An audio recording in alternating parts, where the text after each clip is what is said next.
en las elecciones provinciales de Buenos Aires celebradas este fin de semana. Recordemos que el peronismo, agrupado en Fuerza Patria, se impuso con el 47% de los votos frente al 33% de La Libertad Avanza, el partido de Milei. Este revés afectó la confianza de los inversionistas. En Wall Street, acciones argentinas cayeron hasta un 15%, mientras que la Bolsa de Buenos Aires retrocedió 13%. El dólar, termómetro clave de la economía, subió 3,2% y cerró en 1.425 pesos en el Banco Nación, tras tocar el techo de la banda de flotación. El riesgo país superó 1.100 puntos básicos, alejando al país del acceso a crédito internacional.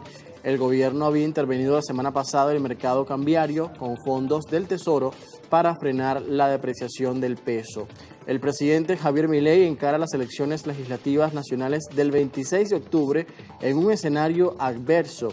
Aunque ha logrado contener la inflación con una reducción significativa respecto al año pasado, su gestión atraviesa un momento delicado, con un escándalo de supuesta corrupción que salpica a su hermana y mano derecha, Karina Milei, lo que ha profundizado la desconfianza política y financiera.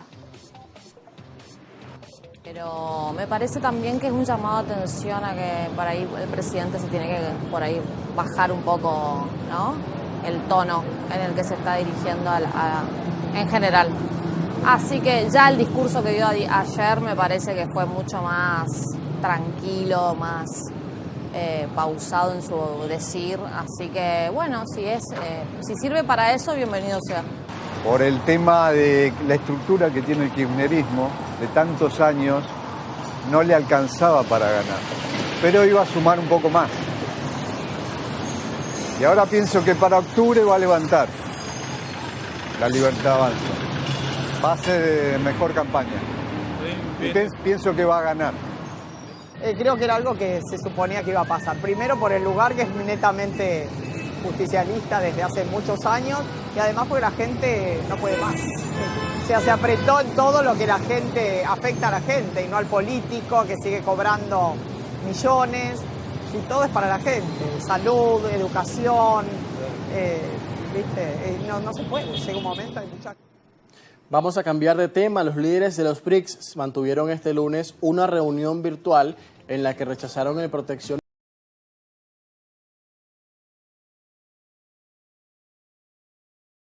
de este grupo. En medio de la guerra comercial lanzada por Estados Unidos que golpea a varios países, los líderes del Grupo de Economías Emergentes participaron de una videoconferencia convocada por el presidente de Brasil, Luiz Inácio Lula da Silva.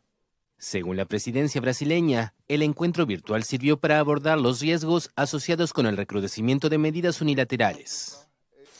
Los países no pueden prosperar sin un entorno internacional de cooperación abierta, y ningún país puede permitirse el lujo de retirarse un aislamiento autoimpuesto. Independientemente de cómo evolucione el panorama internacional, debemos mantener nuestro compromiso con la construcción de una economía global abierta.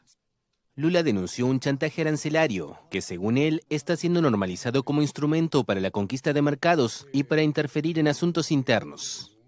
El presidente estadounidense Donald Trump impuso tarifas punitivas a Brasil, con el argumento de que existe una caza de brujas contra su aliado Jair Bolsonaro. La Corte Suprema dictaminará esta semana si el expresidente brasileño intentó dar un golpe de Estado tras perder las elecciones de 2022 contra Lula. Hablamos ahora de Europa y el caso particular de Francia, donde en las últimas horas ha habido un terremoto político, porque la Asamblea Nacional de ese país tumbó el gobierno del primer ministro François Bayrou. En un tenso debate sobre la deuda pública, 364 diputados rechazaron su plan presupuestario, mientras solo 194 lo respaldaron. Bayrou había solicitado una moción de confianza para defender un proyecto que contemplaba 44.000 millones de euros en recortes hasta el próximo año.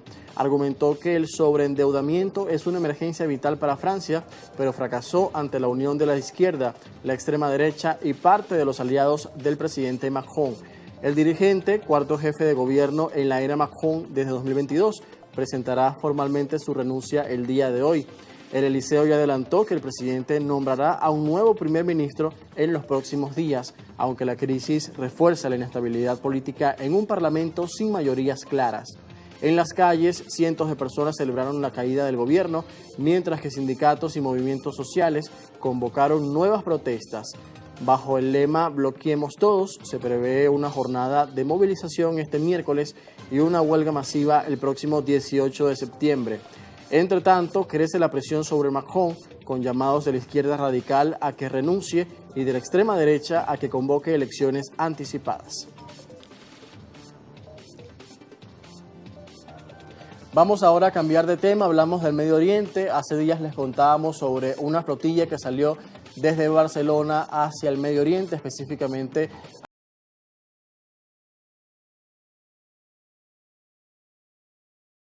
Netanyahu advirtió este lunes a los residentes gazatíes a evacuar rápidamente de la ciudad de Gaza, donde las tropas israelíes avanzan para capturar esa ciudad. Netanyahu advirtió que la ofensiva militar entrará en una fase más intensa. Aseguró que la operación terrestre en Ciudad de Gaza es inminente y que las fuerzas israelíes ya se encuentran desplegadas para avanzar. Paralelamente, el ejército informó la muerte de 4 soldados en combate en el norte del enclave palestino. Este lunes también fue destruido un nuevo bloque de viviendas en Ciudad de Gaza que Israel considera el último bastión de Hamas. Netanyahu indicó que en 2 días han destruido. El ejército de Israel ya controla el 40% de la capital gazatí y planea tomarla por completo en los próximos meses. Israel sostiene que las torres son usadas como centros de operaciones por el movimiento islamista, algo que Hamas rechaza. Mientras tanto, España e Israel protagonizaron este lunes un nuevo cruce de palabras y también de declaraciones después de que el presidente del gobierno español, Pedro Sánchez, anunciara medidas contra el Estado hebreo por su ofensiva en la Franja de Gaza. Por su parte, Israel ha calificado esto como un acto antisemita. Nuevo choque diplomático entre España e Israel. El presidente del gobierno español, Pedro Sánchez, anunció el lunes medidas para detener lo que calificó de genocidio en Gaza. El gobierno de España ha decidido dar un paso más y poner en marcha de forma inmediata 9 acciones adicionales para detener el genocidio en Gaza, para perseguir a sus ejecutores y para apoyar a la población palestina. Entre las medidas están un embargo de armas a Israel, la denegación de la entrada en el espacio aéreo a naves que transporten material de defensa destinado a Israel y la prohibición de atracar en puertos españoles a barcos que lleven combustible para el ejército israelí. También incluyen vetar el ingreso de productos provenientes de los asentamientos ilegales en Gaza y en Cisjordania y limitar los servicios consulares españoles a quienes residan en esos asentamientos. Por último, España incrementará su ayuda a los palestinos y a la Agencia de la ONU para los Refugiados Palestinos. Sabemos que todas estas medidas no van a bastar para frenar la invasión ni los crímenes de guerra, pero esperamos que sirvan para añadir presión sobre el primer ministro Netanyahu y su gobierno para aliviar parte del sufrimiento que está padeciendo la población palestina. La respuesta de Israel no tardó en llegar. El ministro de Relaciones Exteriores, Gideon Sa'ar, acusó al gobierno español de llevar a cabo una campaña continuada anti-israelí y antisemita para distraer la atención de graves escándalos de corrupción. Anunció además que a modo de sanción su gobierno prohibirá la entrada en Israel a 2 ministras españolas pertenecientes a la plataforma de izquierda radical Sumar, que es parte de la coalición gobernante junto a los socialistas. Hemos decidido y hoy anuncié que no permitiremos que 2 ministras españolas entren en Israel y no nos relacionaremos con ellas de ninguna manera tras sus constantes retóricas antisemitas y antiisraelíes.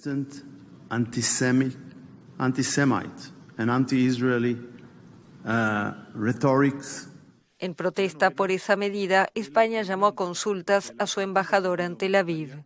Israel no tiene embajadora en Madrid desde el reconocimiento del Estado de Palestina por parte del Ejecutivo de Sánchez en mayo de 2024.